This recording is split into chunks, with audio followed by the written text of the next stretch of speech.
Welcome to Rupali cute blog. আজ থেকে আমি একটা চ্যানেল খুললাম, সবাই সাপোর্ট করবেন, পাশে থাকবেন।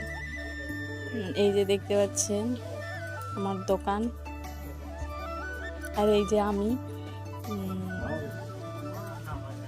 দেখুন এখানে সব কিছুই পাওয়া যাবে, বই খাতা থেকে শুরু করে।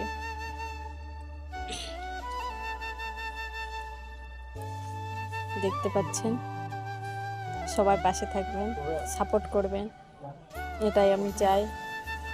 অনেক অনেক ভালোবাসা দিবেন। এই যে আমার দোকানে সব কিছু দেখতে পেয়েছেন। এই যে আমি যে একটা কাকা শুয়ে আছে ওখানে, চিরুডি স্কুল মোড়। এই যে সামনে স্কুল, অনেক দোকান বন্ধ আছে।